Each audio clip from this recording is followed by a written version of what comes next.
তো হ্যালো বন্ধুরা, আপনারা দেখলেন পশ্চিমবঙ্গের রেজাল্ট বের হয়ে গিয়েছে। আর ক্ষমতায় যে বসেছিল সে উঠে চলে গেছে। আর যার কোনো আসার কথা ছিল না, সে প্রচণ্ড সিট নিয়ে চলে এসছে আবার। তো আপনাদেরকে বলতে চাই যে আপনাদেরকেও বলতে চাই আর দিদিকেও বলতে চাই যে দিদি যাদের জন্য 1,10,000 টাকা করে প্রত্যেকটা ক্লাবে দুর্গা পূজা করার জন্য দিল, তারাই দিদিকে ভাসিয়ে দিল। দিদির তৈরি করা সবুজ সাথী, যুবসাথী, লক্ষ্মীর ভাণ্ডার, শিক্ষা শ্রমিক, খাদ্য সাথী, স্বাস্থ্যসাথী, সবেতেই তারা জল ঢেলে দিল।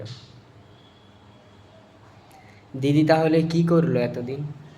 দিদি বাঁচাতে পারলো না নিজের সিটকে। আর রইল কথা, যারা প্রকৃত বাঙালি, পশ্চিমবাংলার প্রকৃত বাঙালি, হিন্দু মুসলমান সবাই দিদিকেই ভোট করেছে, দিদিকেই ভোটটা দিয়েছে। কিন্তু নরেন্দ্র মোদী এবং তার পার্টির লোকরা সবাই মিলে চুরি করেছে, এটা জানে। আপনাকে উদাহরণ দিই, ইরান আর আমেরিকা ইসরায়েলে যুদ্ধ হচ্ছে। তো যুদ্ধটা প্রথমে ইসরায়েল লড়লো, তারপরে যখন হেরে যাচ্ছে তখন আমেরিকা মাঝখান থেকে এসে সে নিজে নিজেই ইরানের সঙ্গে যুদ্ধ ঘোষণা করে 50,000 সৈন্যবাহিনী পাঠালো ইরানের সঙ্গে যুদ্ধ করবে বলে। আর ভারতীয় জনতা পার্টি 2.5 লাখ সৈন্যবাহিনী পাঠিয়েছে পশ্চিমবাংলায়, কি জেতার জন্যে? একটা রাজ্য জেতার জন্য। তো 2.5 লাখ সৈন্যবাহিনীটা এই কারণে দিইনি যে শান্তি শৃঙ্খলাভাবে ভোট হবে। ওরা শান্তি শৃঙ্খলাভাবে ভোট চুরি করেছে এবং সবার চোখের আড়ালে ফৌজিকে সামনে রেখে বন্দুকের নোকে, যাকে বলা হয় বন্দুকের মাথায়, বন্দুকের ডঙ্কায় ওরা চুরি করেছে। আমরা ভাবছিলাম সেনাবাহিনীরা আছে, চুরি হবে না, ঝামেলা হবে না, ওরা ভারতীয় সৈন্যবাহিনী তারা থেকে ভোটটা করাবে। কিন্তু আমরা ভুলেই গেছি তো, সেন্ট্রালে ভারতীয় জনতা পার্টি আছে। আর সেই ভারতীয় জনতা পার্টির ইশারায় ইলেকশন কমিশনার উঠছে আর বসছে, এবং আমাদের ভারতীয় সৈন্যবাহিনী তার মধ্যে ভালো বেহতার জানবে। এরা অর্ধেক সৈন্যবাহিনী আছে আর অর্ধেক উত্তরপ্রদেশ, গুজরাট, মধ্যপ্রদেশ থেকে ভাড়া করা লোক হয়তো আছে ওখানে। তো ওই সেনাদেরকে রেখে আমাদের চোখের আড়ালে ভোট চুরি হয়েছে। কেন বলছি? পশ্চিমবাংলায় 100টা সিটের ওপর মুসলমানদের জিত হাসিল, ঠিক আছে। তার মধ্যে আমি ভাবলাম মুসলমান এদিক ওদিক ভোট দিয়েছে বলেই 20টা সিট এদিক ওদিক চলে গেছে। আইএসএফ জিতেছে, কংগ্রেস জিতেছে, সিপিএমে ভোট গেছে, এদিক ওদিক আরও 20টা সিট গেছে, 80টা সিট জিতেছে। কিন্তু যারা হিন্দু বাঙালি, গ্রামের বাঙালি, যারা হিন্দু বাঙালি, তারাও তো মমতা ব্যানার্জিকে ভোট দিয়েছে, এমনটা না যে দেয়নি। তারাও তো অন্তত তাদের হোক না হোক 30% তো লোক ভোট দিয়েছে, 70% নরেন্দ্র মোদীকে দিয়েছে, 30% তো ভোট পড়েছে। যারা কর্মচারী আছে আমাদের আশেপাশে, যত হিন্দু কর্মচারী দেখলাম, আমাদের সঙ্গে যাদের খুব ভালো রিলেশন, যেসব আমাদের আশেপাশে হিন্দু, আমাদের রিলেটিভের মতো যেসব হিন্দুরা আছে, যাদের সঙ্গে আমাদের ওঠা বসা, একসাথে খাওয়া দাওয়া, তারাও তো টিএমসিকে ভোট দিয়েছে। তাহলে তাদের ভোটগুলো কি হলো? কি হলো তাদের ভোটগুলো? কিছু কিছু সিট এরকম আছে, সেই সব সিটে মুসলিম বহুল, 42%, 44% মুসলিম ভোট, সেসব সিটগুলোতেও দেখা যাচ্ছে বিজেপি জিতেছে।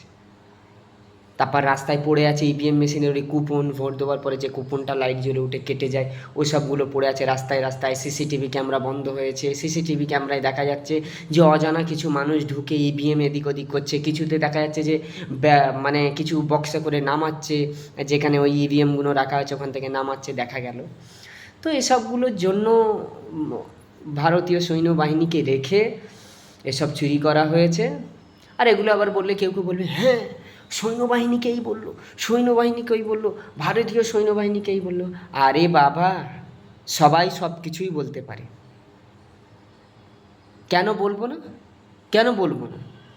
যখন পেহেলগাম হামলা হলো, 26টা মানুষ মারা গেল, তখন ফৌজিরা কোথায় ছিল? এটাও ষড়যন্ত্রই করা হয়েছে। যেখানে যেই সরহদে, যেই বর্ডারে 10 লাখ সেনা মোতায়েন করা রয়েছে, সেখানে 2 ঘন্টা তাণ্ডব চলল। কোথায় গিয়েছিল? গুলির আওয়াজগুলো কি তাদের কানে পৌঁছায়নি? তারা এটা ভাবিনি যে হ্যাঁ, হয়তো আমারই নিজেদের ফৌজের সঙ্গে ঝামেলা হচ্ছে, আমাদের একবার অ্যালার্ট হয়ে দেখা দরকার? তারা এটাও মনে করে দেখিনি, চলো আম পাবলিক মরছে, বাদ দাও, এটা ওদের ধারণাই নেই। এটাও তো গুলির আওয়াজ শুনে তো এটা মনে করতে পারতো, নাকি গুলির আওয়াজও ওদের কানে পৌঁছায়নি? আমরা প্রশ্ন করব, প্রশ্ন করছি, প্রশ্ন করব। আর রইল কথা দিদির কথা, দিদি হেরে গেছে। এটা হারা দরকার ছিল, কেন দিদির কিছু গুঁড়ো নেতারা যেভাবে গরিবদের উপর নির্যাতন করছে, কেন আমাদের ওয়ার্ডে কাউন্সিলর, টিএমসি কাউন্সিলর যেটা আছে, সে নিজেই যা করছে, আর আমাদের মুসলমানদের মধ্যে যা ঝামেলা বাঁধিয়েছে পার্টি পলিটিক্স নিয়ে, তা তো বোঝার কথা। এখন বিজেপি জেতার পর সারা কলকাতায় যেভাবে ভাঙচুর চলতিছে, যেভাবে বাংলা জ্বলতিছে, সেটা তো জ্বলার কথাই। এখন কিছু লোক বিজেপি সাপোর্টার, কেন যখন টিএমসি করেছে বলেনি, টিএমসিদেরকে টার্গেট করা হয়েছিল 2021 সালে, তারাও টার্গেট করছে, অন্যায় এটা। কিন্তু তোমাদেরকে যারা টার্গেট করছিল, তোমরা তাদেরকে মারো, নাকি তাদের ঘর ভাঙচুর, আর নাকি আমাদের বাংলা, আমাদের ট্যাক্সের টাকায় যত কিছু তৈরি হয়েছে সেগুলো ভাঙচুর করছো, আর একটা জিনিসের নাম নিচ্ছ তোমরা, জয় জনতা পার্টি বলো, ঠিক আছে। এই ভাঙচুরের দায় আর যেসব মানুষরা মার খাচ্ছে, যেসব গরিব মানুষদের দোকান ভাঙচুর হচ্ছে, জ্বালানো হচ্ছে, যাদের রক্ত বেরোচ্ছে, ওই ভারতীয় জনতা পার্টির ঘাড়ে গিয়ে পড়বে। আমি এতটুকু বলবো, জেএসআর এর নারা লাগিয়ে ভাঙচুর করো না। এই জেএসআর এর নারাটা এমন হয়ে গেছে, মানুষ এইটাকে ভয় মনে করে। একটা ভগবানের নামকে মানুষ এখন ভয় মনে করে, যে হ্যাঁ জেএসআরের নারা লাগছে, ওখানে যেও না, হয়তো কোনো আব্দুল, কোনো কাসিম, কোনো আসলামকে মারতেছে, কোনো আনসারিকে মারতেছে ওখানে। মানুষ এটাই মনে করে। রামের নামটাকে এভাবে বদনাম করো না। রাম ভারতবর্ষের একটা সম্মানীয় রাজা, তার সম্মানকে নিয়ে এরম ছিনিমিনি খেলো না। রাজনীতিক করো, রাজনীতিকভাবে রাজনীতিক করো। নরেন্দ্র মোদীর নাম নিয়ে ভাঙচুর করো, অমিত শাহর নাম নিয়ে ভাঙচুর করো, রাজনাথ সিংয়ের নাম নিয়ে ভাঙচুর করো, শুভেন্দু অধিকারীর নাম নিয়ে ভাঙচুর করো, চাড্ডার নামে নিয়ে ভাঙচুর করো, তারপর যোগীর নামে ভাঙচুর করো, কিন্তু রামের নামে ভাঙচুর করো না। যেমন বামফ্রন্টকে উপড়ে ফেলে দেওয়া হয়েছিল, যেমন টিএমসিকে উপড়ে ফেলে দেওয়া হলো, তেমন বিজেপিও সেন্ট্রাল থেকে পড়ে যাবে। আর 1 বছরের মধ্যে হয়তো ওকে ইস্তিফা দিতে হবে, কেন যে হারে হিন্দু মুসলমান হবে পশ্চিমবাংলায় শপথ নেওয়ার পরে, বিজেপি যেভাবে হিন্দু মুসলমান করবে, এর আগুন সারা ভারতবর্ষে জ্বলবে। সারা ভারতবর্ষে হিন্দু মুসলমান হবে, যেটা আমরা চাই না, কখনোই চাই না। তাই জন্যে আমরা মুসলমানরা মুখ বন্ধ করে আছি, যে কোনো ধরনের ঝামেলা সৃষ্টি না হোক, কোনো মুসলমানের বাচ্চা না যেন মারা যাক, তার মায়ের কোল না যেন খালি হোক, এবং তার সন্তানরা না যেন বাপ হারা হোক, কোনো হিন্দুর মায়ের কোল না খালি হোক, তাদের সন্তানরা না যেন বাপ হারা হোক, তাদের বউরা না যেন বিধবা হোক, এবং তাদের ঘর না অচল হয়ে পড়ে।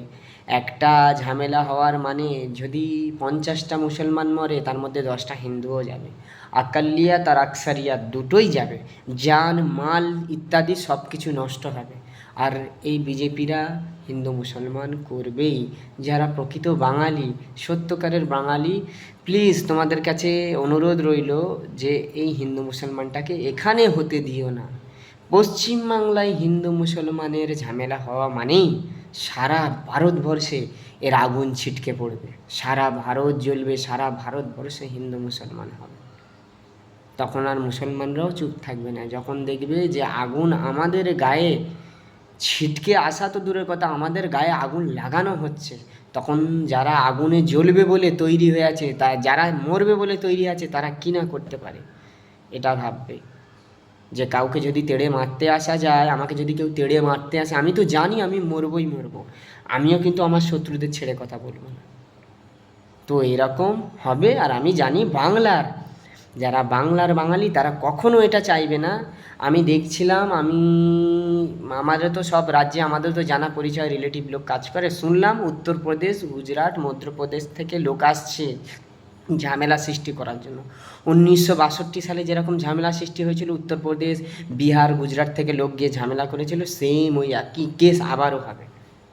প্রথম তো চালু হবে মুর্শিদাবাদ থেকে। তো আপনাদের কাছে অনুরোধ রইল, আপনারা এই ঝামেলাটা হতে দেবেন না। আর যদি আপনার পুরো পশ্চিমবাংলার বাঙালি যদি মনে হয় যে এই ভোটটা গণতান্ত্রিকভাবে ভোট হয়নি, চুরি করে হয়েছে, তাহলে আপনাদের রাস্তায় নামা দরকার। আর এমনিতেও আজ নয় কিছুদিন পর দাঙ্গা ফাসাদ হয়ে রাস্তায় নামবে। আর এই যে ভুলটা করবে ভারতীয় জনতা পার্টি পশ্চিমবাংলায় হিন্দু মুসলমান করে, ওকে গদি ছাড়তে হবে। কেন, জেনোসাইড তো অনেক হবে, ওপর মহল থেকে ওপরে চাপ সৃষ্টি হবে যে অল্প সংখ্যকের ওপরে তুমি নির্যাতন করছো। আর আমাদের বাঙালি হিন্দু ভাইরা আছে যারা এটাকে তুলে ধরবে, নিশ্চয়ই তুলে ধরবে, আন্তর্জাতিক মহলে এটা পৌঁছাবে, আমি জানি। কেন, আমাদের পশ্চিমবাংলা এত খুশির পশ্চিমবাংলা। আমার কিছু ফটো আছে, আমি পোস্ট করতাম। আমার একটা বন্ধু আছে যার সঙ্গে আমি কাজ করি একসাথে, সে ব্রাহ্মণ। তাকে আমি, তার বাড়ি হলদিয়ায়, তাকে আমি কলকাতায় এনে পুজোর 4 দিন টানা আমি ঘুরিয়েছি। আমার সাথে সে ঘুরেছে, সে দমদম গেছে, শ্রীভূমি ওদিকে গেছে, সব নানান ধরনের যা যা ছিল আমি তো অত জানি না, কিন্তু ওকে ঘুরিয়েছি। যত ফেমাস ফেমাস ছিল পান্ডাল ওগুলো ঘুরিয়েছি। তারপরে হিন্দু মুসলমান সবাই পুজোয় ঘোরে। ক্রিসমাসের দিন পার্ক স্ট্রিটে সবাই, হিন্দু মুসলিম খ্রিস্টান শিখ ইসাই সবাই এক জায়গায় হয়ে পার্ক স্ট্রিটে ঘোরা হয়। ঈদের সময় হিন্দু মুসলিম খ্রিস্টান সবাই আনন্দ করা হয়, কী আনন্দ! সে আনন্দ আর দেখা যাবে না এখন। প্রত্যেক ঈদেতে ঝামেলা সৃষ্টি, রাস্তায় নামাজ পড়া যাবে না, মাইকে অ্যানাউন্সমেন্ট করা যাবে না, মাইকে আজান দেওয়া যাবে না, নানান ধরনের এইসব আসবে, জানি না কি হবে। কিন্তু মমতা ব্যানার্জি ডুবে গেল, এটাই একটু মনে দুঃখ যে এরপর থেকে হিন্দু মুসলমান হবে, এই কারণটাই দুঃখ। আর বিজেপি যে এইভাবে ক্ষমতায় আসবে আমার জানা ছিল না। এটা চুরি করে এসছে, ভারতীয় সৈন্যবাহিনীকে রেখে, তাদের সামনে রেখে ভোট চুরি করা হয়েছে। এবারে আল্লাহ জানে, সেই ঈশ্বরই জানে কি হবে আগে।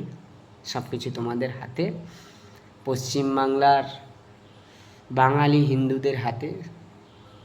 ঠিক আছে, তোমাদের বাঙালি ঘটি মুসলমানকে বাঙালি ঘটি হিন্দুরাই বাঁচাতে পারবে। এবার আগে কি হবে জানি না। ফেসবুকে দেখলাম উগ্রবাদী উগ্রপন্থী হিন্দি ভাষী গুটকাখোর সব ভাঙচুর করছে হিন্দি ভাষীরা। কিভাবে হিন্দি ভাষী ঢুকে গেল?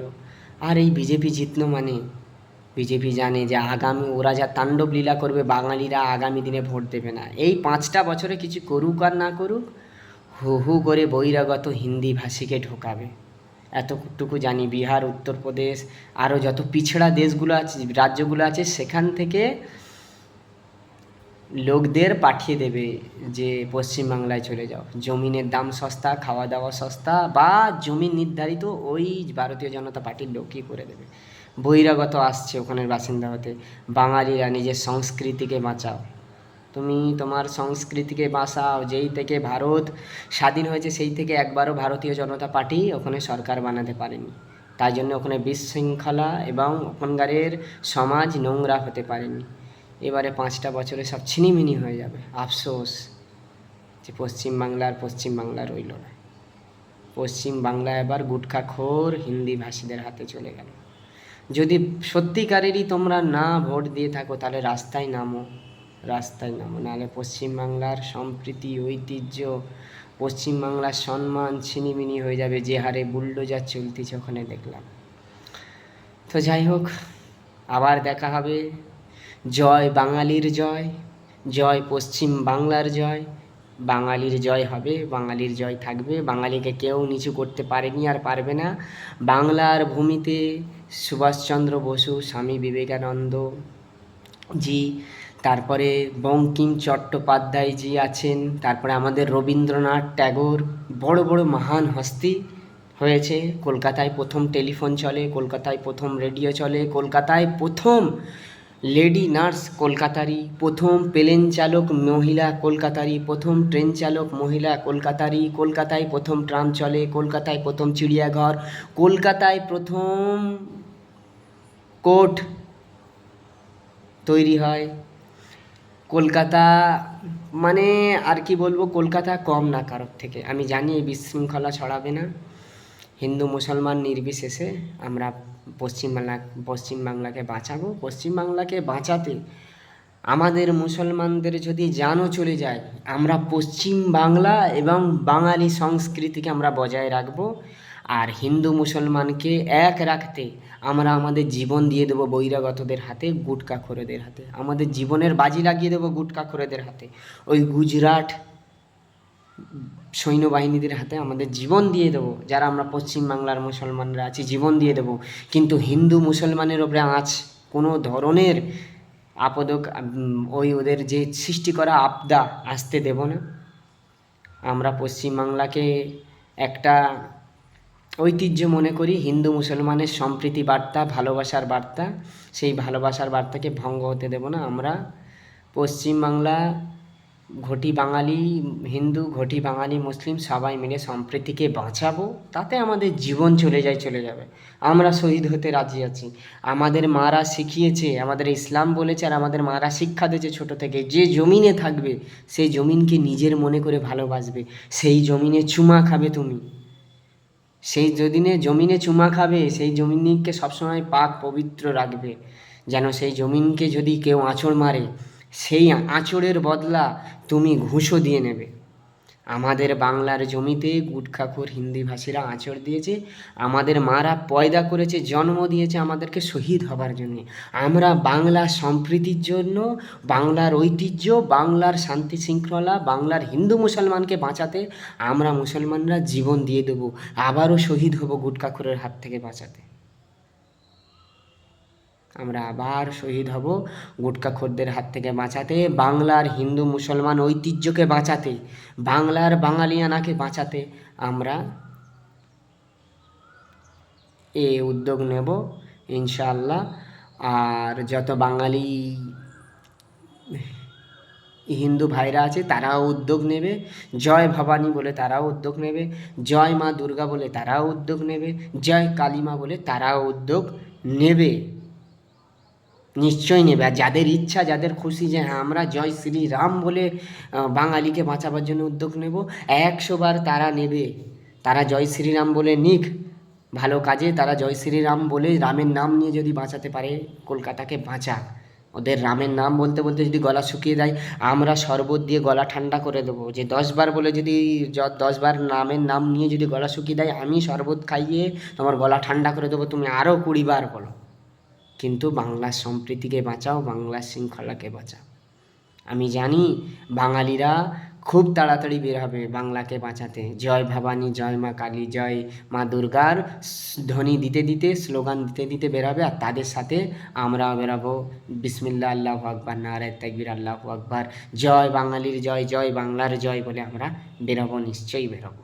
আমাদের জীবনের বাজি লেগে দেবো বাংলার সম্প্রীতিকে বাঁচাতে। চলো আবার কখনো ভিডিও বানাবো কোনো কিছু দেখলে। আর সারা বাংলা জুড়ে তো হিংসা হচ্ছে। আপনারা সব সুস্থ থাকবেন, ভালো থাকবেন, আর এইসব ঝামেলা থেকে দূরে থাকবেন, ঝামেলা ঠান্ডা করার দিকে থাকবেন। চলো, জয় হিন্দ, বন্দে মাতরম। বাঙালি জিন্দাবাদ, বাঙালির বাঙালিয়ানা জিন্দাবাদ, পশ্চিমবঙ্গ জিন্দাবাদ, হিন্দু মুসলমান জিন্দাবাদ। আসসালামু আলাইকুম।